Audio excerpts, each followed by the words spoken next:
Un millonario estadounidense que nunca existió fue celebrado en conferencias, citado en periódicos y hasta inspiró inversiones. Nadie lo había conocido en persona. Primero alguien inventó un nombre, una foto de stock y una biografía perfecta.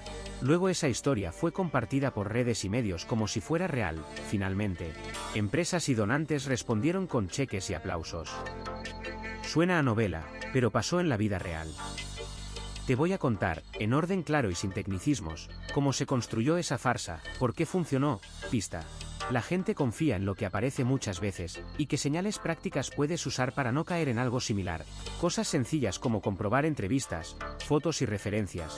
No convertirte en el amigo que confía solo en una bio bonita.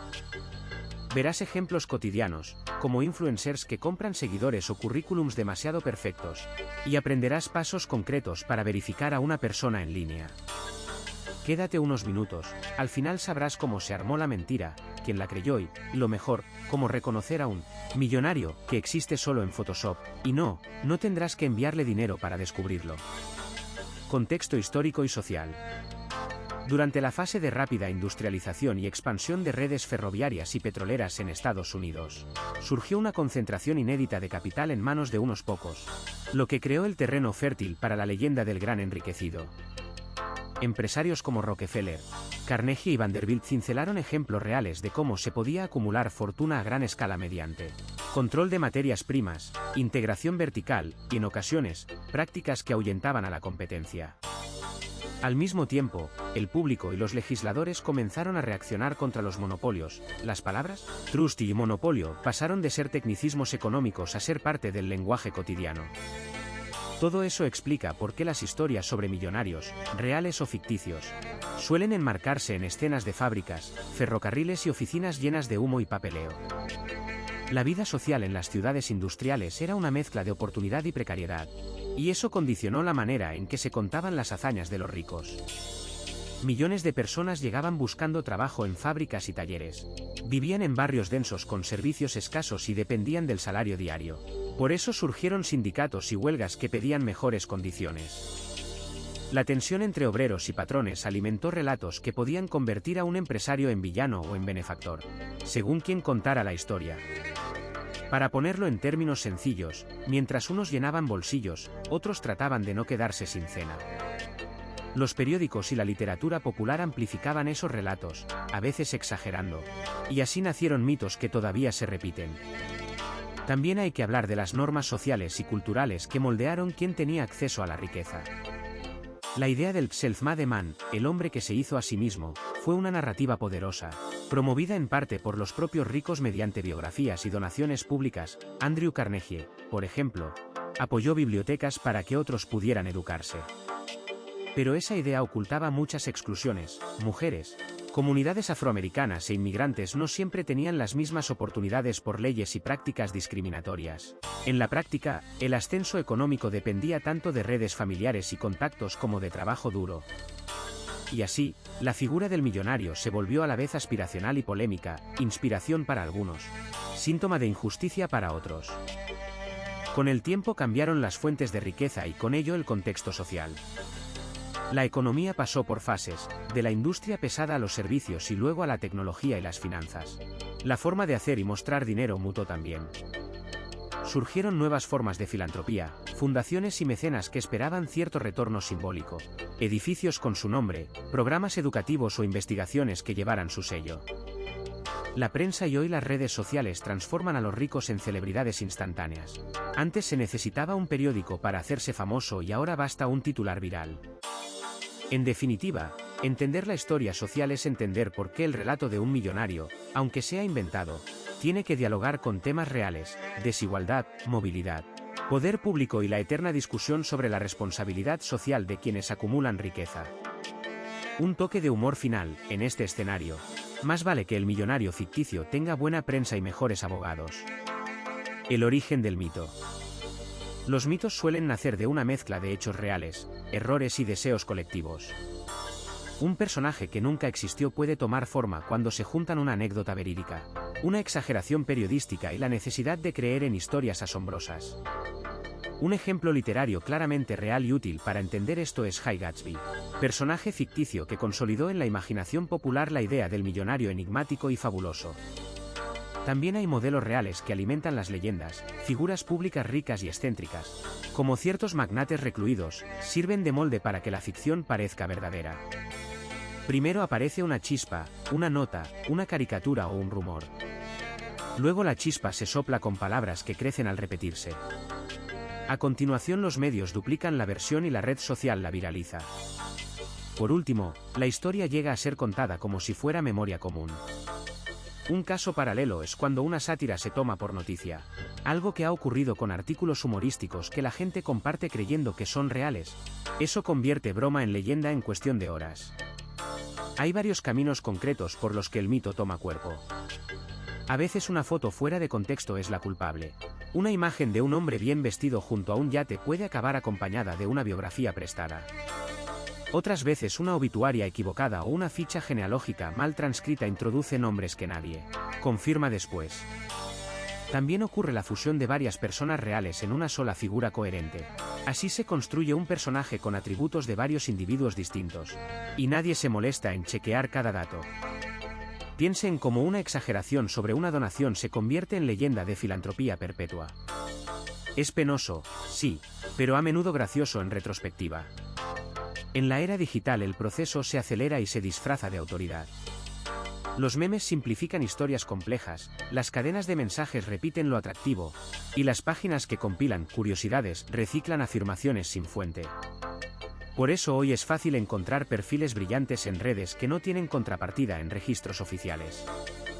Para desactivar el rumor conviene seguir pasos prácticos, buscar en archivos de periódicos, consultar registros públicos como propiedades o actas, y verificar si bibliotecas o archivos locales reconocen a la persona. Si no aparece nada serio tras una búsqueda razonable, lo más probable es que estemos ante una fábula urbana con traje caro. Al final, la imaginación colectiva prefiere historias claras y redondas a detalles aburridos. Así nacen los millonarios inexistentes, por utilidad narrativa, por deseo de creer en ascensos imposibles o por simple gusto a lo escandaloso. Y aunque el mito sea falso, cumple una función social, entretiene, advierte, y de vez en cuando, inspira a alguien a revisar una lista de herederos. Eso sí, mejor no pedir prestado un yate a un millonario mítico, suele devolverlo la imaginación con intereses. La biografía inventada del millonario. Creció en un vecindario de clase trabajadora y desde pequeño mostró una inclinación práctica por los negocios. Vendía cómics usados en la escuela y ofrecía cortar el césped de las casas de la cuadra. Su primera lección real sobre dinero vino cuando logró ahorrar lo suficiente para reparar la bicicleta de su madre. Aprendió que el ahorro y la reparación cuidaban más el bolsillo que la compra impulsiva. De joven trabajó en una cafetería, donde entendió cómo un buen servicio genera clientes fieles, simple, pero efectivo. Años después, esa mezcla de ahorro, servicio y atención al detalle se volvió la base de sus decisiones empresariales. Estudió economía de manera autodidacta y asistió a cursos en una universidad local antes de lanzarse a crear su primera empresa, una plataforma para coordinar envíos entre pequeñas tiendas y repartidores independientes. La idea surgió de ver a dueños de tiendas pelearse con papeles y llamadas. Explicándolo con palabras sencillas, conectaba a quien necesitaba enviar algo con quien podía entregarlo, como juntar a dos vecinos que quieren intercambiar libros. El modelo funcionó en su ciudad y luego se replicó en otras. Nadie esperó un milagro, sino pasos repetidos y mejora constante. Sus inversiones se diversificaron con el tiempo hacia bienes raíces, restaurantes y tecnología aplicada a servicios cotidianos. Compró un edificio degradado y lo transformó en un centro cultural con cafés y salas para talleres, demostrando que la inversión puede impulsar comunidad y negocios a la vez. En términos prácticos, entendía el capital como el dinero necesario para empezar una idea. Por ejemplo, pedía un préstamo pequeño para reformar un local. Si el negocio prosperaba, lo devolvía y seguía creciendo. También reinvertía ganancias en proyectos locales, una forma fácil de ver el dinero funcionando como herramienta, no como fin. En su vida personal mantuvo hábitos sencillos, prefería caminar por la mañana para pensar, cocinaba platos sencillos y disfrutaba de las películas clásicas. A veces se le veía en mercados comprando ingredientes, un contraste con la imagen glamorosa que la prensa acostumbra a buscar. Su sentido del humor era seco. Contaba anécdotas sobre compras fallidas y aprendizajes tontos que terminaron siendo lecciones valiosas. Al final, su biografía, inventada pero verosímil, sirve como ejemplo práctico de que constancia, sentido común y pequeñas inversiones bien pensadas pueden transformar ideas en proyectos reales. La fortuna, fuentes supuestas y exageraciones. Las grandes fortunas suelen venir de un puñado de fuentes claras: participaciones en empresas, acciones, inversiones inmobiliarias, negocios propios, herencias y, en menos casos, ganancias por apuestas o fraudes que luego se descubren. El término riqueza en papel aparece mucho en este contexto. Quiere decir que gran parte del valor de una persona está en acciones cuyo precio sube y baja en la bolsa, no en montones de billetes guardados bajo la cama. Por ejemplo, muchos fundadores de empresas tecnológicas deben gran parte de su patrimonio a acciones de la propia compañía, las cuales aumentaron de valor cuando la empresa creció o se hizo pública. Los relatos exagerados suelen simplificar y adornar. A menudo la prensa o los rumores atribuyen todo el éxito a una sola idea brillante, cuando en la práctica hubo equipos, inversores y varios reveses en el camino. También es habitual explicar la riqueza como si la persona gestionara personalmente todos los bienes. La realidad es que, con frecuencia, una gran fortuna está dividida en sociedades, fondos y fideicomisos administrados por profesionales. Un ejemplo real de contraste: algunos magnates tecnológicos aparecen en las portadas por sus mansiones, mientras que otros, como algunos inversores famosos, llevan una vida sorprendentemente austera. La trayectoria típica, contada con menos glamour de lo que se imagina, empieza con una empresa o inversión modesta, sigue con rondas de financiación o compras estratégicas, y puede terminar con una venta o una salida a bolsa que multiplica el valor de las participaciones. En términos sencillos, primero se construye algo, después llegan personas que ponen dinero, y al final, si todo va bien, ese dinero se traduce en acciones que valen mucho más. En la práctica hay variantes. La herencia puede acelerar el proceso. El sector inmobiliario puede ofrecer ingresos estables y la bolsa puede generar subidas rápidas. También existen las rutas oscuras, fraudes que parecen milagros hasta que las autoridades los desenmarañan, como ha pasado en casos ampliamente documentados. Las exageraciones tienen efectos prácticos en la percepción pública y en decisiones personales. Muchas veces se presume que un millonario gasta sin control; sin embargo, impuestos, obligaciones legales y estructuras societarias limitan la liquidez real. Además, la filantropía y las fundaciones son recursos reales que reducen patrimonios visibles, porque parte del dinero se destina a proyectos y no a cuentas privadas. En resumen, la fortuna suele estar más repartida entre papeles, sociedades y gestores de lo que cuentan las historias sensacionalistas. Y sí, algunos rumores incluyen yates imposibles, pero la mayoría de los caminos hacia la riqueza son mucho más mundanos y administrativos de lo que vendería cualquier titular. Anécdotas imposibles y leyendas urbanas. Las leyendas urbanas suelen nacer de un dato real o de una anécdota insignificante que se exagera con el tiempo hasta convertirse en algo espectacular. Un gesto raro, una confesión hecha en una barra o una foto borrosa pueden ser el germen. Primero aparece la chispa, alguien cuenta algo verosímil, después viene la modificación, se añade lujo, misterio o crueldad, y finalmente la historia circula como si fuera prueba irrefutable.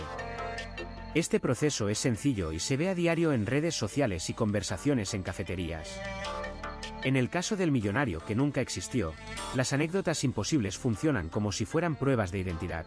Hablan de mansiones que aparecen y desaparecen, cofres enterrados en mitad de parques públicos o testamentos con condiciones extravagantes. La narrativa suele incluir detalles muy visuales: un perro que hereda, una milla de monedas de oro, una habitación secreta llena de relojes, porque las imágenes facilitan que la gente recuerde y repita el cuento. Un ejemplo real de cómo una historia así puede transformarse es La búsqueda del tesoro, protagonizada por Forrest Fenn, donde una mezcla de versos, pistas y rumores llevó a muchos a creer en un botín escondido y a emprender expediciones. El rumor se alimenta de los vacíos informativos. Cuando no hay datos, la imaginación completa la historia. Primero vienen las versiones tímidas, dichas con vocecita, dicen que. Luego aparecen las variaciones dramáticas, y por último, los medios y los foros retoman las versiones más jugosas. Howard Hughes, figura real, es un ejemplo de cómo la vida de una persona adinerada puede generar todo tipo de exageraciones. Su aislamiento y comportamientos excéntricos dieron pie a mitos que muchas veces fueron más coloridos que la realidad documentada. Así se entiende mejor por qué los oyentes prefieren creer en anécdotas pintorescas. Son entretenidas y coherentes con lo que esperan de un personaje rico y misterioso. Al contar estos relatos, la gente añade elementos de credibilidad, nombres de calles, marcas de coches, alusiones a famosos clubes sociales o toques de experiencia personal. Yo conocí a alguien que conoció a su chofer. Es un truco sencillo. Cuanto más concreto suena un detalle, más fácil es aceptar la historia. En la práctica eso significa que una leyenda se puede sostener con muy poco. Basta un testimonio ambiguo y un pequeño dato verificable para que todo lo demás parezca cierto. Además, las redes amplifican, lo que antes se contaba en voz baja ahora viaja y se transforma en horas. A veces las anécdotas imposibles terminan retroalimentándose con consecuencias reales. Personas van a buscar supuestos escondites, ingenieros recrean mecanismos para demostrar imposibles, y comunidades enteras inventan rutas turísticas alrededor de un personaje ficticio. Hay humor en todo eso. La idea de un millonario que exigía que le sirvieran sopa fría en cucharitas de oro provoca sonrisas. Pero también hay lecciones prácticas: verificar, preguntar a fuentes confiables y distinguir entre datos confirmados y adornos es lo que evita que una historia divertida se convierta en un problema serio. En resumen, las leyendas urbanas sobre un millonario inexistente funcionan como deportes colectivos de la imaginación, donde la narración gana puntos por extravagancia y no por veracidad. Los medios y la prensa sensacionalista. Los medios explotan la atención como si fuera una materia prima. Una anécdota tenue puede convertirse en titular de primera página con poca resistencia. Para iniciar estas cadenas, suele bastar una fuente anónima, una foto borrosa y una afirmación contundente. Así se pasa de rumor a noticia en pocas horas. Los tabloides, por ejemplo, han sido señalados repetidamente por priorizar historias sensacionalistas que generan ventas y clics, más que por verificar cada detalle. Esto no es solo mala intención, es también un modelo de negocio. Un titular que enfurece o fascina atrae tráfico, y el tráfico paga la publicidad. Al principio aparece la chispa, alguien publica un rumor en redes o lo filtra a un blog. Luego lo recogen los tabloides locales y lo adornan con fotografías recortadas o testimonios vagos. Después viene la amplificación, usuarios comparten la pieza en Facebook o Twitter sin comprobarla, y el algoritmo la empuja porque genera reacciones. A partir de ahí, la historia puede saltar a medios más grandes, que a veces mencionan la pieza original con reservas, y otras veces la replican sin confirmar. Es un proceso en cadena. Muy efectivo, y lamentablemente, poco prudente. Un ejemplo real de cómo falla el control. Algunas publicaciones han tenido que retractarse cuando una investigación mostró que habían publicado información falsa o mal verificada. Los correctores y los fact-checkers como Snopes o factcheck.org aparecen después como bomberos, tratando de apagar incendios informativos. Pero la corrección rara vez tiene el mismo alcance que la noticia original. La gente recuerda el escándalo, la rectificación queda perdida en páginas interiores o en un tuit pequeño. Así la noticia sigue viva. La prensa sensacionalista también juega con imágenes, recortes, montajes y GIFs que sugieren más de lo que muestran. Herramientas como Photoshop, y más recientemente, los deepfakes facilitan crear pruebas visuales falsas.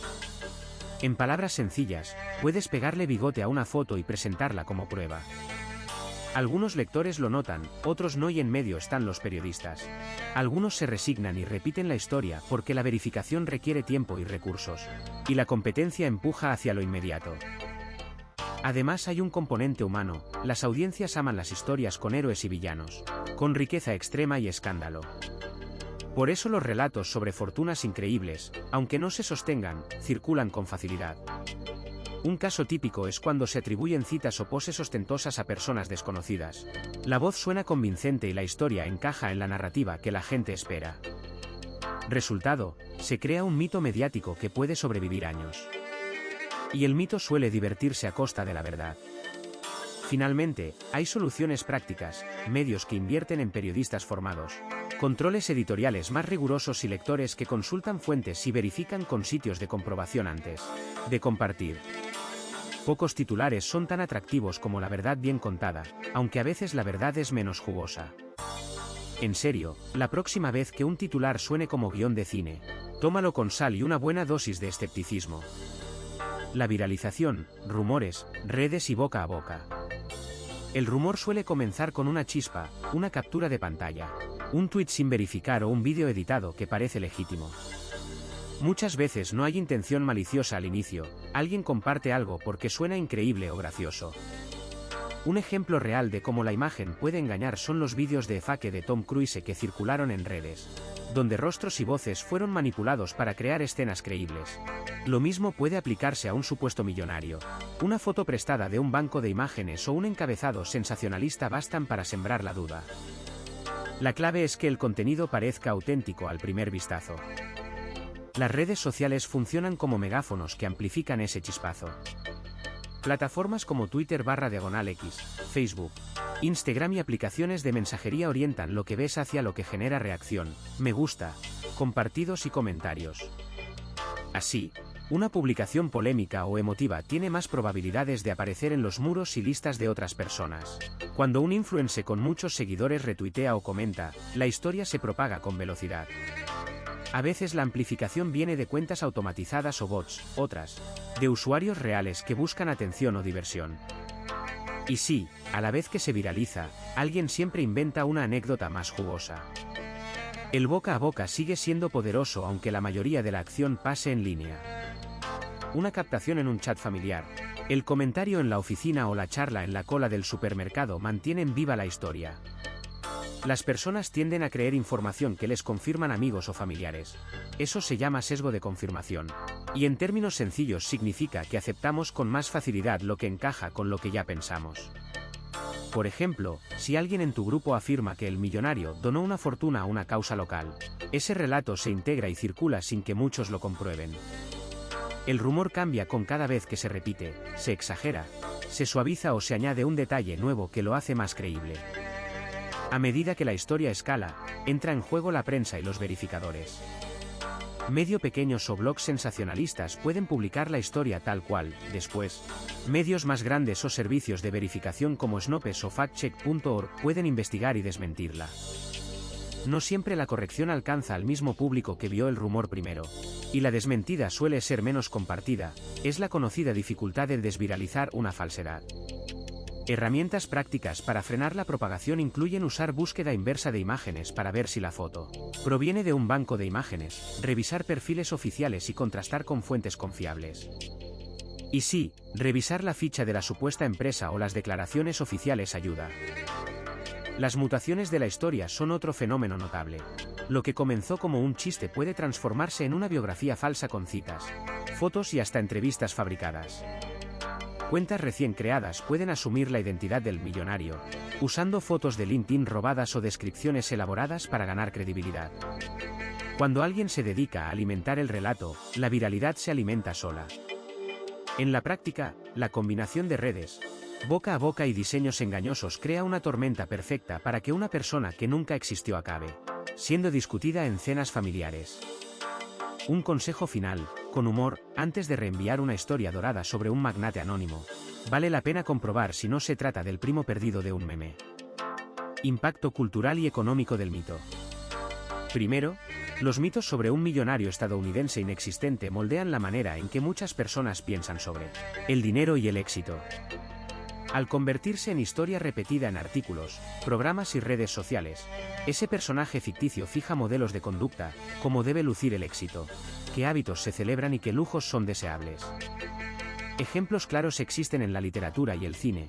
Ciertos personajes ficticios han inspirado tendencias de moda, fiestas temáticas y hasta coleccionismo de objetos relacionados con su universo.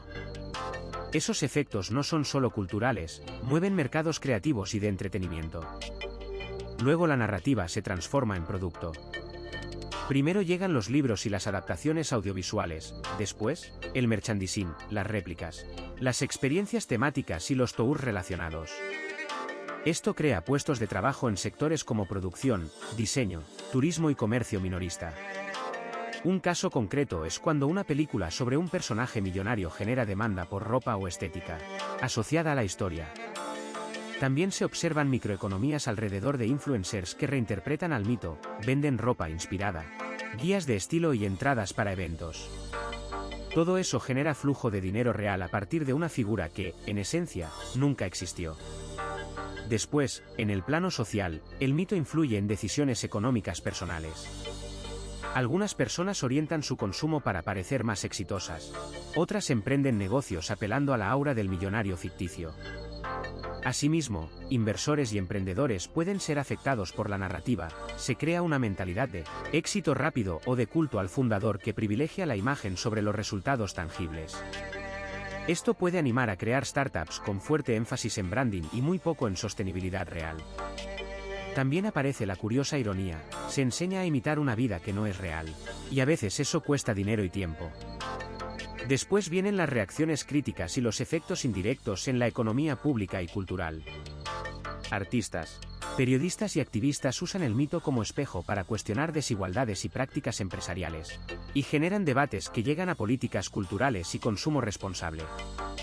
Por ejemplo, programas satíricos y documentales suelen desmontar el glamour del millonario ficticio, lo que a su vez alimenta un mercado audiovisual distinto, el de la denuncia y la crítica social. Todo esto diversifica la economía cultural, no solo vende el lujo, sino también la reflexión sobre ese lujo. Finalmente, en términos prácticos, el impacto es doble: crea oportunidades y riesgos. Las empresas de entretenimiento y marketing tienen una beta rentable si gestionan bien la narrativa. Los consumidores obtienen experiencias lúdicas y símbolos para su identidad. Pero también existe el peligro de normalizar desigualdades y de fomentar consumo ostentoso sin respaldo real. Un consejo sencillo: las marcas pueden aprovechar estos mitos con responsabilidad, ofreciendo productos y experiencias honestas, y las personas pueden disfrutar del mito sin dejar que dicte todas sus decisiones financieras. Y, por supuesto, nunca está de más comprobar que la cuenta bancaria sea tan real como el millonario del que se habla. Cómo verificar historias, métodos y herramientas. Una verificación eficaz comienza por saber quién publicó la historia originalmente y en qué contexto apareció. Hay que rastrear la fuente primaria. Si es un tuit, buscar el enlace al tuit real. Si es una foto, intentar encontrar la publicación original donde apareció por primera vez. Usar búsqueda inversa de imágenes en Google o TINA y ayuda a descubrir versiones anteriores de la foto y a ver si apareció en listados de inmobiliarias, blogs o archivos de noticias. Esto evita sorpresas, como creer que una foto promocional es una prueba definitiva. Luego, comparar la información con medios confiables y sitios de verificación independientes como Snopes, PolitiFact o FactCheck.org. No se trata de creer a primera vista, sino de ver si otros han investigado lo mismo y qué conclusiones sacaron. A veces la historia se repite con ligeros cambios. Otras veces un fragmento verdadero viaja acompañado de una conclusión falsa. Consultar varias fuentes con buena reputación reduce el riesgo de tomar una anécdota viral como verdad absoluta. Para imágenes y vídeos, usar herramientas concretas hace la diferencia. La búsqueda inversa encuentra orígenes. InVid permite extraer fotogramas clave de un vídeo para buscarlos por separado. El YouTube Data Viewer de Amnesty ayuda a ver cuándo se subió un vídeo y a obtener capturas. También conviene revisar metadatos, EXIF, con visores online o con Exif2all para conocer la cámara o si una imagen fue editada. Ojo, a veces la metadata se borra al guardar en redes sociales, por eso hay que combinar métodos. Un ejemplo práctico: si una foto de una mansión circula diciendo que pertenece a cierta persona, la búsqueda inversa puede mostrar el anuncio inmobiliario original y así desmontar la afirmación. Comprobar dominios y autores es otro paso sencillo y poderoso.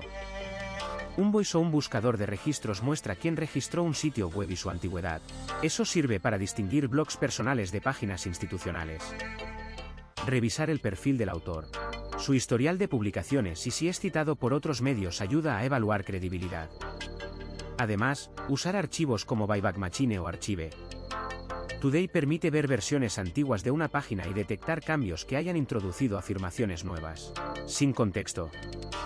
Finalmente, seguir una secuencia clara y guardar evidencia. Primero localizar la fuente, después corroborar con otras fuentes, después verificar multimedia y registros. Y por último, preguntar a expertos si queda duda. Tomar capturas con fecha, anotar URLs y copiar textos originales facilita futuras comprobaciones y evita confusiones. Y un consejo con humor: si la prueba llega en un meme con tipografía sospechosa, probablemente no sea la mejor evidencia. Sigue el método. Y tu escepticismo bien usado será tu detective favorito. Lecciones y moralejas sobre riqueza y credulidad. Los fraudes financieros se sostienen en la confianza y en la ausencia de comprobación. Por ejemplo, muchos esquemas piramidales o Ponzi funcionan sencillamente porque la gente cree en el prestigio de quien los propone y no pide pruebas independientes. Esto no es un misterio, la credulidad amplifica promesas exageradas y la riqueza aparente, cualquier riqueza aparente, es un imán para quien busca atajos. A partir de ahí surgen reglas prácticas, fáciles de aplicar, que ayudan a distinguir una oportunidad real de una ficción atractiva. Un patrón claro comienza con una oferta que suena demasiado buena para ser cierta. Además, suele venir acompañada de presión para invertir rápido, testimonios poco verificables y la promesa de retornos sin riesgo. Casos famosos como el esquema de Bernie Madoff o fraudes corporativos muestran que la estética de éxito, oficinas lujosas, confianza verbal, respaldo social, no garantiza solvencia. Por eso, verificar con fuentes independientes, pedir documentación clara y consultar a un asesor con buena reputación son pasos que valen oro. Corto consejo: si te empujan a decidir en caliente, tómate un café, respira y verifica. El ciclo de la credulidad pasa por la ilusión, la inversión, la duda y, a veces, la pérdida. Hay ejemplos de personas que tras ganar grandes sumas, como algunos ganadores de lotería, terminaron con problemas económicos por no tener hábitos financieros sostenibles. También están quienes confían ciegamente en influencers que promueven fórmulas mágicas de inversión. La lección es simple: la riqueza duradera se construye con prácticas repetibles y comprobables, no con atajos virales. Un hábito eficaz es diversificar, no poner todo en una sola oportunidad, por muy convincente que parezca. Otra enseñanza importante tiene que ver con la humildad intelectual. Es normal no saberlo todo, por eso preguntar, leer contratos con atención y usar listas de verificación son actos inteligentes, no de desconfianza extrema. Ejemplo práctico: antes de invertir, pregúntate cómo genera dinero la oportunidad y cuál es el riesgo real. Si la respuesta es vaga, es una bandera roja. Pequeñas rutinas, como revisar estados de cuenta, mantener un fondo de emergencia y documentar promesas por escrito, previenen dolores de cabeza. La credulidad no solo afecta bolsillos, también reputaciones. Quien cree sin comprobar puede convertirse en propagador de mito y, sin querer, arrastrar a amigos o familiares. Aquí entra la ética personal: decir no a algo dudoso es un servicio a tu red. Con humor, no hace falta ser detective privado. Bastan 3 preguntas directas y un poco de escepticismo elegante. A largo plazo, cultivar la prudencia rinde más que perseguir atajos. Finalmente, la mejor moraleja es práctica y accesible, educación financiera y escepticismo informado. Lee, compara, pide segundas opiniones y mantén hábitos sencillos como presupuestar y revisar costos. Si valoras la tranquilidad tanto como el dinero, adoptar estas prácticas te protege doblemente. Y recuerda, la riqueza que perdura suele ser el resultado de decisiones claras y repetidas. La riqueza construida sobre la credulidad, en cambio, rara vez resiste el primer examen serio. Al final, la historia del millonario estadounidense que nunca existió nos deja una lección clara. Un rumor en redes puede convertirse en noticia, y la noticia en leyenda, si nadie verifica los hechos. Primero apareció un perfil llamativo y fotos retocadas, luego llegaron los titulares y las entrevistas. Al final, las pruebas, documentos falsos y testimonios contradictorios dejaron al descubierto que todo era una ilusión, como un castillo de naipes hecho con filtros de Instagram. En palabras sencillas, la fama no siempre es sinónimo de realidad. Piensa en los influencers que compran seguidores o en mensajes que prometen dinero fácil. A veces lo que brilla no es oro, sino pura pose. Esto pasó cronológicamente: semilla del rumor, amplificación mediática, investigación periodística y corrección pública. Las consecuencias fueron reales: personas engañadas, credibilidad dañada y recordatorios sobre la importancia de verificar fuentes. Si te sorprendió esta historia, no estás solo, a todos nos puede pasar, y por eso es útil aprender a preguntar antes de compartir. Comparte en los comentarios si alguna vez creíste una noticia que después resultó falsa. Tu experiencia puede ayudar a otros. Si te gustó el vídeo y quieres más historias así, suscríbete y activa la campanita. Pronto traeremos otro caso curioso y un tutorial paso a paso para detectar perfiles falsos y noticias inventadas sin complicaciones técnicas. Nos vemos en el próximo episodio, donde desmontaremos otro mito y te daremos herramientas sencillas para no caer en la próxima ilusión. Y si tienes una teoría loca sobre quién fue el millonario y por qué nació, escríbela abajo. Prometo leérmela con una sonrisa.